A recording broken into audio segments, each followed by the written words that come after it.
Thank you for the great introduction. Is this good? Does that sound okay? I'll try not to get too close because it sounds like then it blasts. Thank you for the wonderful introduction, and I'm just really happy to be here. These kind of conferences, I think, are so important toward establishing the legitimacy of the Beat generation, which we're still doing, even though it's getting taught. And we'll talk about that a little bit too. But I want to start by reading a letter that was written to me, because since my book. Oh, and I should say something. Since you've been embarrassing me, I'm going to embarrass you. We didn't actually meet at the Roxy Theater. Ron Kovic and I used to go out to the Hard Rock Cafe every night, looking for girls, whatever. And Ron in his wheelchair, who was much better at picking up girls than I was. But Ron always had a copy of his book, Born on the 4th of July, tucked into his wheelchair. And he was always looking for besides girls, he was always looking for interesting people to talk to. And I remember that one night at the Hard Rock Cafe, Ron said, "I like that guy's accent. He's got a very interesting accent. Let's go over there and talk to him." And of course it turned out to be Oliver Harris. And that's how we actually met, at the Hard Rock Cafe in San Francisco. And then I guess you came to the thing I was putting on at the Roxy Theater. But anyway, what I was going to say is that since my book came out, Memory Babe, in 1983, people have been writing me from around the world. I mean, every week for 30 years. And it's like, well, I'm going to read you just a sample letter, and to give you an idea of the I guess in a way it's kind of like Jack Kerouac is dead, so they're writing to me. I just want to give you an idea, because this is something I want to throw out, and then maybe at the end of the questions we'll circle back to it. But just listen to this for a second. This is an excerpt, actually. This is a guy, actually, this letter came fairly recently, about 2 months ago. The guy is telling me, as people do, the guy is telling me his personal story. "The first thing I wanted to do when I arrived in San Francisco after I put my suitcase down was to head up to the Trieste in North Beach. Not only get there, but sit down there where I thought one of them had sat, one of the Beats, and order a cappuccino and write a poem. I did that, just that. Got myself one of those inside smiles, closed my eyes, and knew I had reached a finish line that had started at Junior High School 80 in the Bronx when I first heard a recording of Dylan Thomas reading his poems. It was word music. It was playful mischief for the mind. It was the gate left open on the farm. Later on, living in the village, I stumbled down a staircase, a little high, with my hip friend Alex, walls covered with crayons, into the smokiest room imaginable, the then famous Living Theater.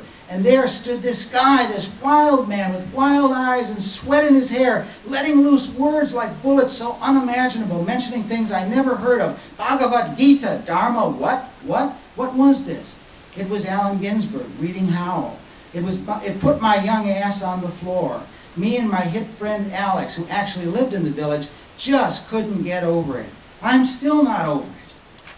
So that we'll circle back, but I just want to put that out there about why is it that these writers that we're dealing with here, people don't just read them as I'm reading a good book. It's like these things transform people's lives so that they can't stop talking about it for the rest of their lives. There's some magic there that I think we still need to deal with. But please start. Okay, well, the first question really just is to come back to your book. Having an interest in Kerouac, having an interest in the Beats, doesn't necessarily lead you to spend the many years you spent on researching Memory Babe. So how did you get from an interest as a reader to become such a researcher and such a writer? How did you get there? Okay. Well, I'm going to back up a little bit to how I came to read Kerouac, because I got my BA at the University of Illinois in Chicago in English education in '71. Nobody had ever mentioned Kerouac in a class. And then I went back to school, managed to evade the draft, and went back for my master's degree, and began taking a master's degree there in English and American literature. And again, no one mentioned the name of Kerouac in a class at all. I'm talking about modern fiction classes. I'm hearing about Updike and Roth and Mailer and all these people, not Kerouac. But I was a TA, teaching assistant. I was sharing an office with a very hip kid from Harvard who, when he found out that I hadn't read Kerouac, was continually dropping the name of Kerouac in conversations to just sort of one-up me and show that he was hipper than I was. And I finally got so pissed off that I thought I'm going to go out and read a book by Kerouac just so I can answer this guy, next time he drops the name of Kerouac. In those days, 1972, there were only 2 Kerouac books in print in the United States. That was the Dharma Bums and On the Road. Everything else was out of print. And so I'm the sort of person who likes to find the lesser known book. So instead of On the Road, I picked up the Dharma Bums. And the first 5 pages of that book simply blew me away. How many people here have read the Dharma Bums? Most of the audience, yeah. Well, as you remember, the first 5 pages, he's riding a boxcar into Santa Barbara with a little bum. He gives some cheese to the bum. The bum gives him a prayer from St. Teresa. He gets off the boxcar in Santa Barbara. He walks down to the beach. It's nighttime, cooks his supper in the sand, and then lies down on the beach and looks up at the stars. And he starts asking these questions. This is all in the first, of course, 5 pages. Who are they and who am I? And who put them up there and who put me down here? And what is my purpose here on earth? And I'm just blown away. I'm thinking, these are the big questions. Because the people they're teaching me as great American novelists, like Updike, Updike's greatest question is who's sleeping with who, or who's sleeping with whom, whatever is correct. But here's a guy who's saying, who put the stars up there? And who put me down here? And then as I read more of that book, I was tremendously impressed by his compassion for the working class and the poor, and the down and out, and the junkies and the hustlers and the prostitutes. Because, again, this was not something that was, contemporarily being written about. Nelson Algren, of course, the great Chicago writer, had written about the poor, and Dos Passos, but these were earlier things. And my father, who was an Italian socialist from Sicily, or his parents were from Sicily, he used to read to me from Jack London when I was a kid, The Iron Heel, and about class warfare and the oppression of the poor by the rich. So when I was reading Kerouac, it was like, this is like Jack London. He's enormous compassion for the poor and the down and out.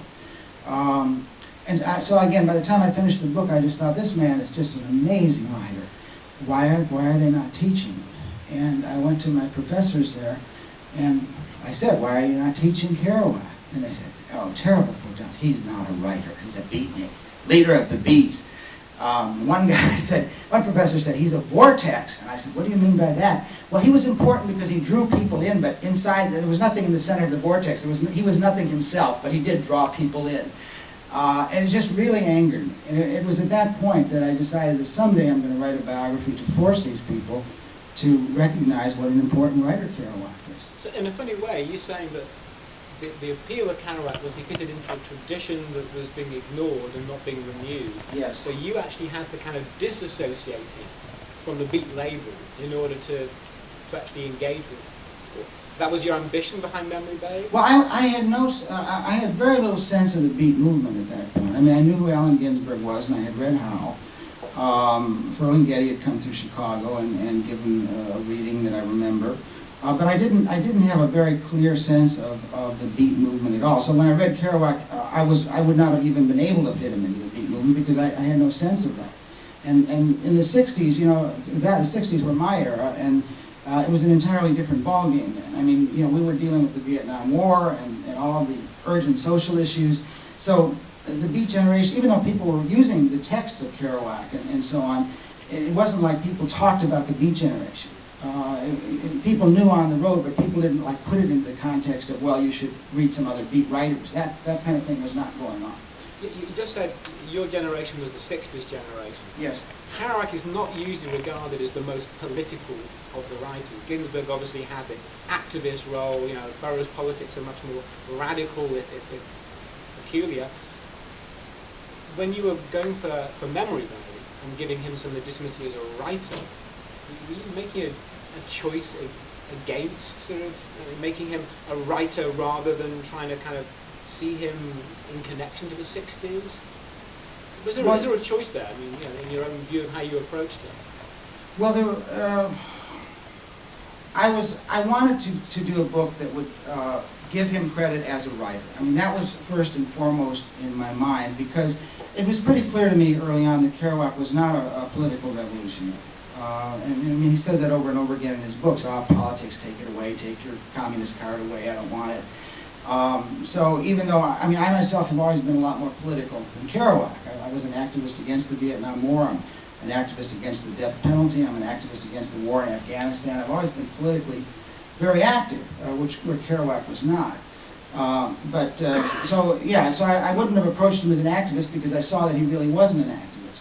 But I saw that he was a very, very great writer. And then one thing that I left out here in the story before I wrote Memory Babe was I wanted to read the other books that he had written, and they were not in print in the United States. They were in print in the United Kingdom, in Britain. And so I mailed to England, and I had all these books being shipped to me from England, and I was reading Kerouac in English editions, because that was the only place I could get them. And they were in print in France, but it was easier to read the English. It was Kerouac's own words, too. But anyway, seriously, in France he was in print also. I'm not sure about some of the other countries. But anyway, when I read the other books, well, then I was blown away for a different reason, because, as you know, On the Road and the Dharma Bums are stylistically pretty conventional. But you get into books like Visions of Cody, The Subterraneans, and suddenly the style is explosive. It's a bebop style. It's turning bebop jazz into prose, and it's beyond belief what he did. I mean, I think he's the only writer that I know that was able to turn bebop music into prose. And so then I realized, well, he's an innovator in style as well. And to me, this was really amazing because, if you're an innovator in one or the other, you're still considered a great writer. Even if you're just an innovator in content, you're a great writer. Dreiser had a terrible style, but he was innovative in content, and he's still considered a major writer. Or if you're just an innovator in style, you're considered a major writer. But I realized at that point, he's an innovator in both. He's an innovator in content and style. And who else can you think of? Maybe Shakespeare. So this made me even more angry that he was not being taught, and pushed me even further toward, he needs to be explicated and established as a major American writer. So that was really the motivation of Memory Babe. Okay, so the irony is you had to send off to England to get copies of the books. Your ambition in a way was to turn Kerouac into somebody whose books would be back in print in the US. And be taught. And be taught. Okay. How did you begin the process of research? Because when there isn't a body to draw on, I mean, we're very lucky. We've got your book and many other books since yours to draw on, give us a lot of the legwork, which we can then decide which parts, are interesting to us. You had effectively nothing. Well, Ann Charter's book was out, which was a beginning. And I mean, there's funny stories connected with that because I had a few names, and one of the things was Ann Charters had done a book of photos, I believe, or maybe it was the bibliography that was published by the Phoenix Bookstore. Maybe they were both published by the Phoenix Bookstore in New York. Bibliography and a book of beat photos. And so I remember writing to Robert Wilson, who was the owner of the Phoenix Bookstore in New York, and saying, I'm about to start out on a Kerouac biography, can you help me out or give me some suggestions? And he wrote me back this letter, which I guess someday I should frame, saying, Dear Mr. Nicosia, you really have been misadvised. There is no need for a further Kerouac biography. There is not sufficient interest to justify a second Kerouac biography. I suggest that you turn your interest elsewhere. In other words, don't write this book. Nobody will want it. At this point, I mean, how many books are there on Kerouac? Like about 750 or something. But he was telling me that one book was enough. But I didn't let that discourage me, fortunately. And the way that I got leads was often very strange. A guy that I had gone to school with, a poet from Chicago named John Jacob. Mr. Trujillo, do you know John Jacob's work? You don't. He's been a Chicago poet for 35 years. Oh my goodness, you need to read him. He's a good poet. He won the first Carl Sandburg Award in Chicago. He was at Circle, University of Illinois, which they used to call Circle Campus. And John was kind of a hip kid too. And I said, John, have you got any ideas? Where do I go? And he said, well, there's a poem here written by, what's the guy? I can't remember the guy's name. I've got a little chapbook of poetry by this guy from New York, and it mentions seeing Kerouac's pants hanging on the wall of an artist's studio. So I wrote to the poet. I wrote to the publisher to forward it to the poet, and I asked, where did you see Kerouac's pants hanging on the wall? And he said, well, that was Stanley Tworowitz's studio in Northport, Long Island. He was a neighbor of Kerouac. And so then I wrote to Stanley Twarowitz, and he said, well, come on out to Northport. I'll show you all the places Kerouac hung out. And kind of that was the sort of way it began. I would have a few leads, and then when I'd see somebody, you know, they would give me a few more names, and pretty soon the whole thing snowballed to a point where I interviewed 300 people, and I ended up with more names than I could even follow up on. I mean, the primary research you did, I mean, I guess you mentioned Anne Charters, and obviously her book has the status of being the first bibliography, and absolutely. And as a first biography, inevitably it was always going to be superseded by another one which did more work. But the kind of work you were doing was positively different, wasn't it? Well, yeah, I mean,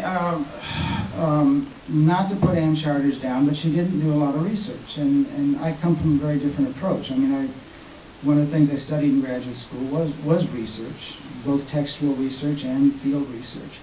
And to me, it was inconceivable to write a biography of a contemporary figure and not to go out and try to find as many people as I could that knew that person, that had letters from that person.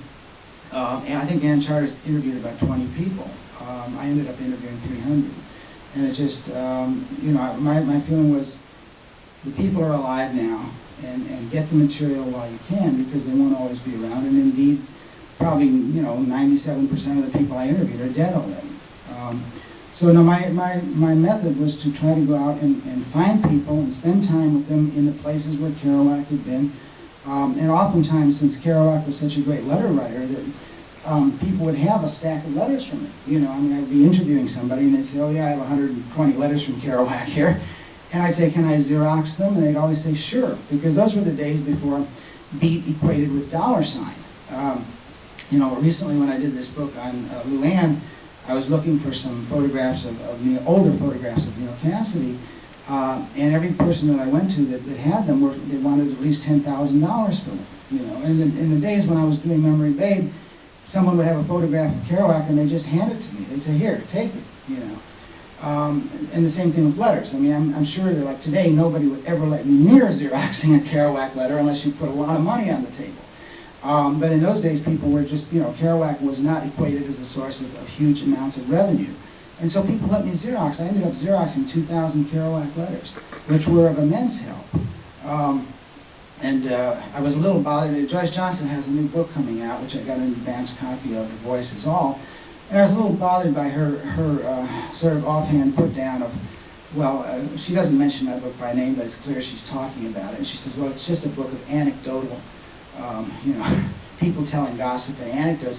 But I mean, that's not what I was doing. I was gathering the oral testimony, but I was also reading 2,000 letters. I was also reading the journals. Some of Kerouac's journals actually were stolen, and they fortunately were available because people used to go into Kerouac's bedroom in Northport and steal his stuff and then go sell it to collections. And like the University of Texas in Austin actually had a 100-page journal that had been stolen out of Kerouac's bedroom, you know, which was fantastically valuable for a scholar because it was 1948 when it was just beginning to conceptualize on the road. I'm sure that's still there at the University of Texas. But I mean, I was using as much paper text as I could get as well. Kerouac's own words and letters. I obviously did not have the journals which are available, and maybe we can talk a little bit later about the things that are available now that I didn't have, you know, for talking about the future of Kerouac scholarship. I didn't have most of the journals other than the ones that had been stolen, and there weren't a lot of those.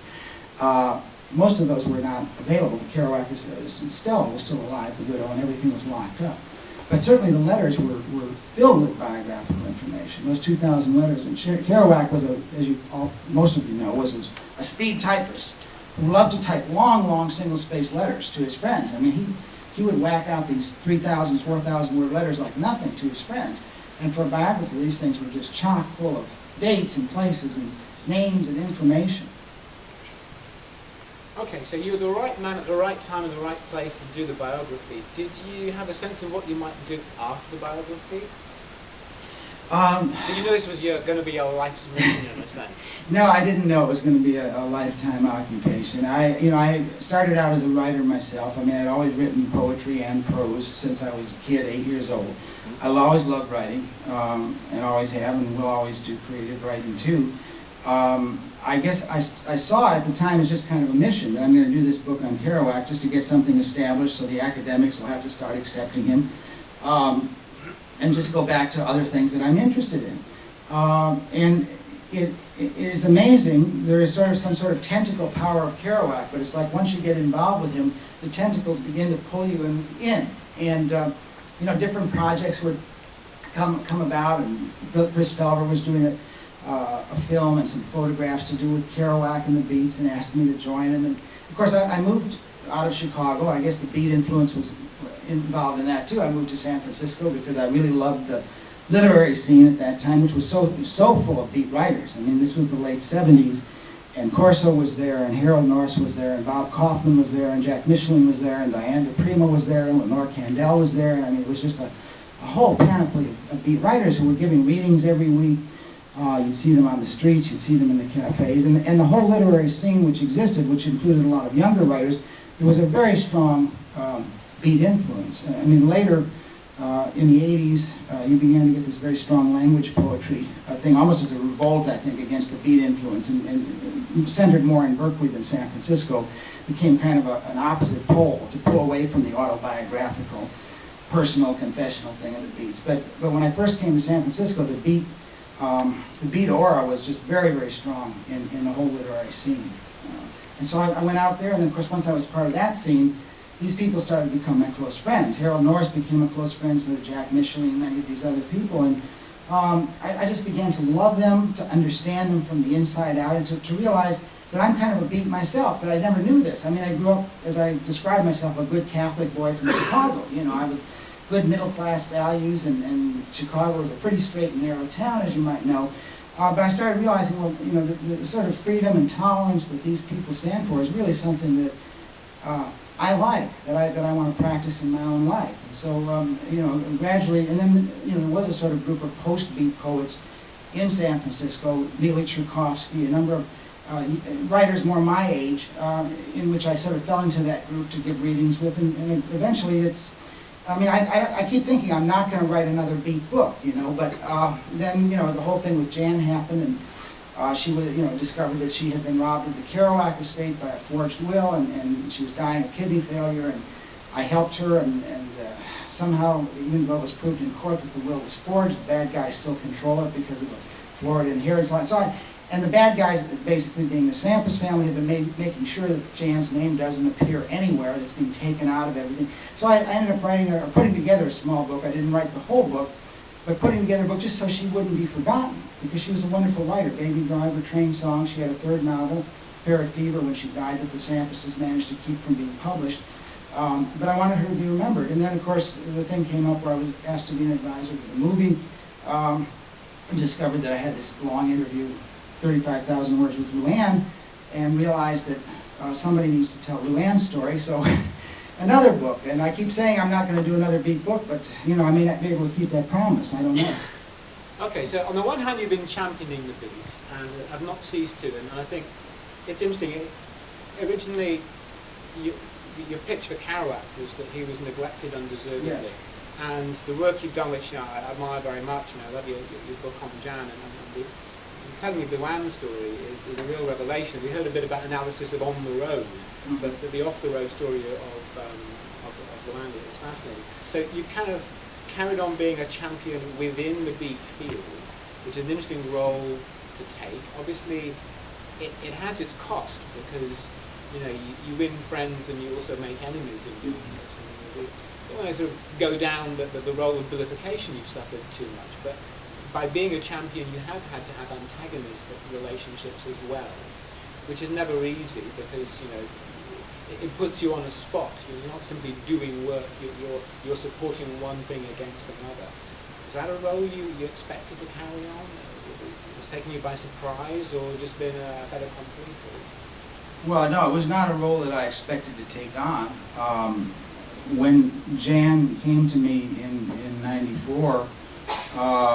And was sick and dying of kidney failure, Jan Kerouac, and she had been a friend of mine since 1978, and asked me to help her with, fighting this lawsuit to try to recover her father's estate.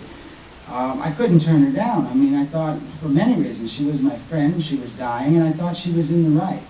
I had never believed that Kerouac's mother didn't really know that Jan was her granddaughter, because Jack had refused to support Jan, and Kerouac had told his mother, was a good Catholic woman. And Gabrielle Kerouac said, it was, you know, like, if she's your daughter, Jack, you've got to take care of her. And so Jack got out of that by saying, well, Ma, she's not my daughter. You know, somebody else went to bed with my wife. Jack knew she was his daughter. But you know, privately, many people, John Paul and Holmes and others have told me Jack actually carried her picture in his wallet.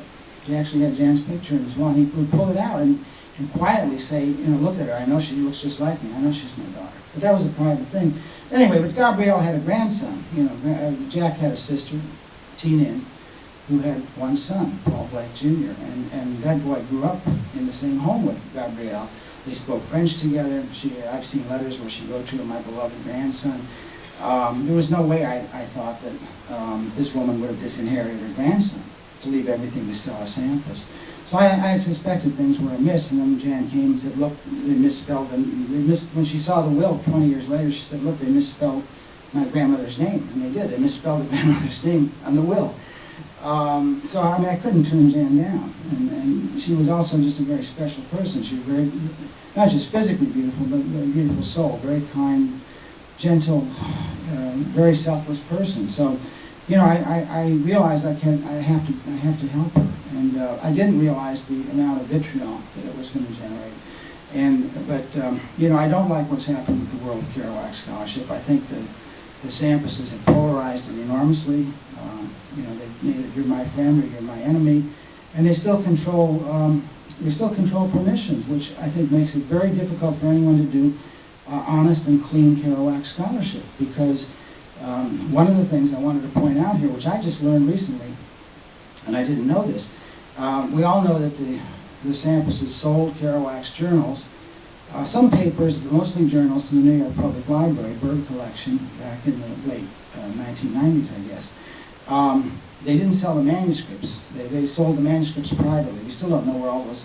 There's 9 or 10 roll manuscripts. We don't, other than the Jim Irsay on the road, we don't know where those other 8 or 9 manuscripts even are. They were sold into private hands. But they did sell the journals, which are very important. I mean, I think that a lot of new Kerouac scholarship can come out of those journals. But the Bird collection, the Bird Library accepted a condition that I don't think they should have accepted. And that is when Sampas sold it there, it was with a contract that no one can use this material unless the Sampas family gives permission. And that means that John Sampas gets to read any manuscript that's written out of that material, using that material, and gets to edit it and delete things he doesn't want and censor it. If he doesn't want it, and he clearly doesn't want to see my name, so you know, if my name is in there, it immediately gets scratched out, or else you don't get permission to use that material. And my feeling is that the Bird collection, New York Public Library, should never have accepted that. They wanted that material so bad that they basically accepted whatever conditions John Sampas gave them. But that condition by itself totally skews Kerouac scholarship when you have somebody that's very partisan being able to make editorial judgment. I get to edit this, or else you don't get the permission. So that's a very, very terrible thing, I think, for Kerouac scholarship. It shouldn't have happened. It shouldn't have. It's also good to talk openly about it, because it's a backstory that not everybody knows about.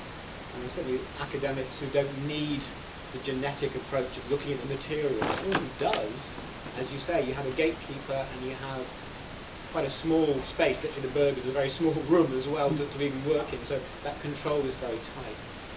But you also have to submit what you've written before publication to John Sampas, and if he can either edit it or just simply deny you permission, just outright. And in fact, he does remove my name. I mean, I was told this by John Leland, who did the book Why Kerouac Matters, because a very curious situation arose where I got a hold of the galleys of that book. I'm not sure how many of you know the book Why Kerouac Matters, John Leland? Some of you do. I got a hold of the New York Times writer. You know the book, I guess, right? Yes. I got a hold of the galleys to that book, and I found three direct quotations from Memory Babe in that book with no citation whatsoever. Now you're all scholars, and you know that don't fly, baby. You know, you don't take people's words word for word and put them in your book and not even attribute them. You can attribute, you can use them under fair use if you attribute them. You can't just put them in there, you know. And so I talked to John Leland on the phone, and I said, what happened here? These are three, because I mean, I know my own work. when you write a book, you have it in your head. I've got memory babe in my head, as many words as it is. If I read my own words, I know my own words. So as I was reading John Leland, wait a minute, they weren't in quotes, by the way, but those are my words. I said, what happened? He said, well, originally I had your name in there, and Paul Slovak, who's now the beat editor at Viking Penguin, told me that John Sampas does not want your name in the book, and I had to take your name out of the book. So he took my name out, but he forgot to take the quotes out. So my quotes were in there without my name. Well, so what they did, of course I threatened Viking Penguin. I said, you can't do this, you can't be using my words with no mention of who wrote them. So what they did was they added an appendix, not an appendix, an afterword at the back of the book, which you can check out. In the afterword to Why Kerouac Matters, there's a little paragraph saying, and there are 3 quotes on page, and page that came from Gerald Nicosia's Memory Babe. So they put that in there, to cover their ass. But that's the kind of thing that happens. My name gets taken, and of course if you look in the bibliography of any Penguin book now, you will not find Memory Babe. You will not find a reference to Gerald Nicosia, because John Sampas, will take those contracts back from Viking Penguin if they ever put my name into a book. I'm going to cut ahead. Okay. Going from, actually, it's a tragedy in many ways. The backstory to, the Kerouac is not the only one, but it's one of the worst. It's one of the worst. It's a very unhappy situation in many ways. I want to cut ahead to a happier story. If you could tell us a little bit about your involvement with a film which I've still not had a chance to see. The film of On the Road, which you were involved with in quite intimate ways, including with the Kerouac boot camp in Canada and so on. Do you want to tell us a little bit of some of anecdotes about that? Because has anyone seen the film yet, On the Road? Wow, you are the lucky ones. Okay. Whatever we think of it, it's obviously an event, and it's nice to have an opinion. Tell us a little bit about your involvement in that before we have a little bit of Q&A at the end. Okay. Well, I met Walter Salles in 2006. Well, the backstory, and I'm not sure how much of you know it, so maybe I'll just tell a little bit. This may be old news to most of you, but Francis Ford Coppola bought the rights to On the Road from Stella Kerouac in about 1978 or 79 for a very cheap price. It might have been $100,000, which isn't